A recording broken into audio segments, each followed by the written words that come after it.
Joining me now is Associate Editor of Reason magazine, Billy Binion. Billy, let's talk about Trump's Georgia case, where he is accused of participating in a wide-ranging scheme to illegally overturn the 2020 election. Fani Willis is overseeing what some are calling the most important trial of this century. It could have an enormous impact on the 2024 election. Yet we're finding out that she not only secretly had sex with a subordinate, she misused public money, financially gained from it, it looks like. But did she also potentially lie under oath? Tell me all about this case. Yeah, so essentially, someone testified during her hearing to determine whether or not she should be disqualified from seeing this case through, that she actually started a romantic relationship and that there was no doubt in this former employee's mind that this former relationship or this relationship with her special prosecutor started in 2019, which would mean she not only hired her lover to oversee what I did call the most consequential trial of the century. And then I say that whether or not you support the prosecution or you don't, even if you don't support the prosecution, we're prosecuting a former president in state court where pardon power doesn't apply. So if he's convicted, there's a good chance he will go to prison, and that's very much precedent setting. So not only, like I said, is it possible that she hired her boyfriend, but it's also quite possible that she lied under oath about it. And you refer to those kind of questionable financial transactions. It seems that they exchanged money at different points, and she claims she always paid him back in full in cash payments. So there's, of course, no record of it. People can debate all they want whether or not that makes sense. But I will just say, in the States, I thought we had decided that having sex with a subordinate in a professional setting was obviously ethically problematic. And, I write for Reason magazine, which is a civil libertarian publication.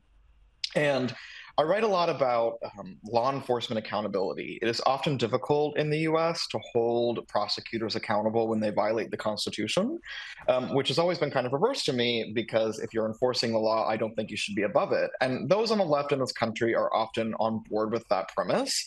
But during this hearing, I'm sure you saw as well a lot of the commentary from liberal-leaning people.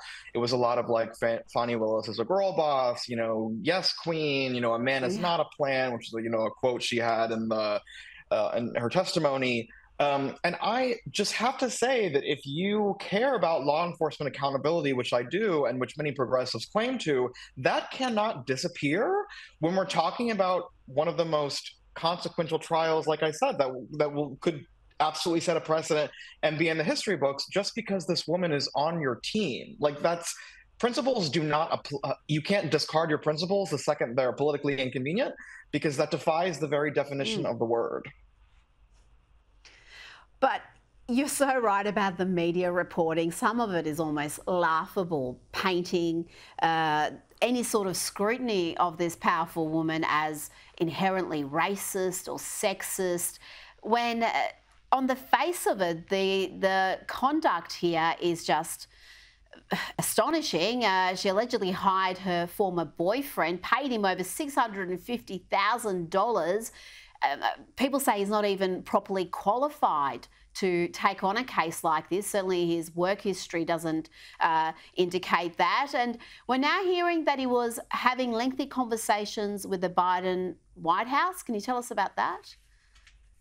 So I am not as versed in his conversations with the Biden White House, but I will say this, what you said about how this has become about race and gender.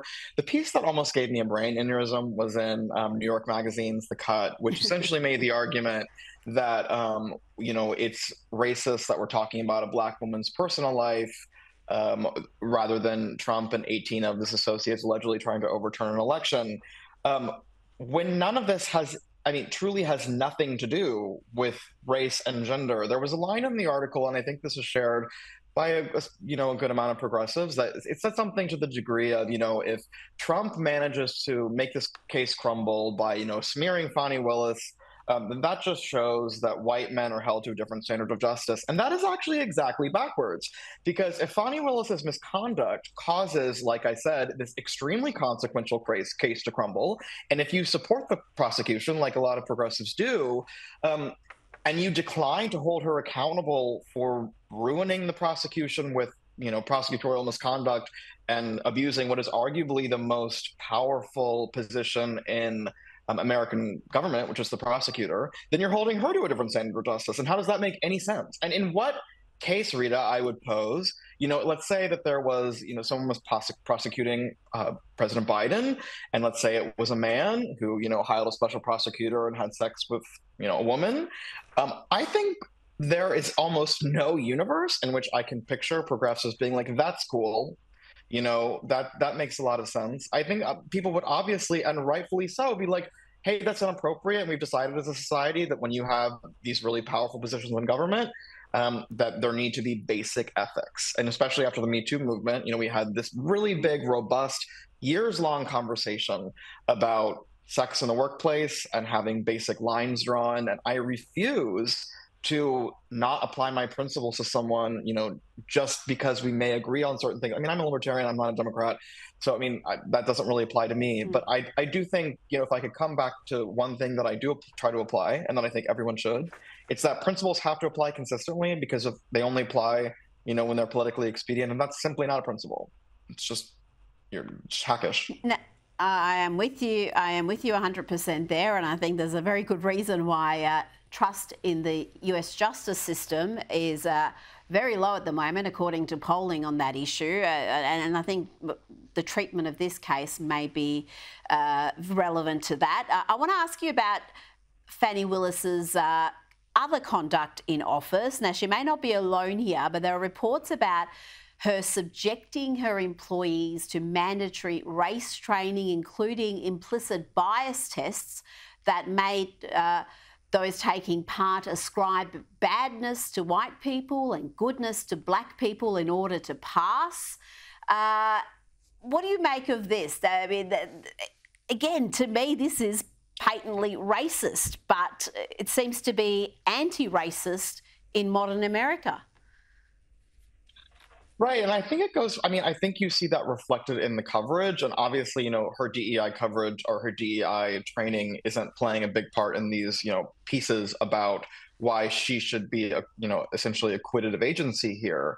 But like I said, before, I think it is backwards, and I guess in some sense, like, you just kind of intimated, there's a certain kind of, I hate the term reverse racism because it's been kind of, bastardized, but there is something just perverse about saying that because she's a black woman. Another article I found that I did in that tweet thread that you were referencing was in the Washington Monthly that said, the only thing Fani Willis is guilty of, the divorce, she's a divorced mom and she's only human. I just don't understand why being a divorced mother, a black woman, whatever the case may be, why that means we have to hold her to a lower standard. That seems like very infantilizing and insulting. I think Fani Willis, she's in a very powerful position. Absolutely. I assume she's a very smart woman, and I'll hold her to the same standard that I hold all powerful government officials to, which is that they serve the taxpayer, and they need to do that responsibly. Well, consistency is lacking across the board with much of the media these days, but not with you, Billy Binion. Thank you so much for your time this evening. Appreciate it.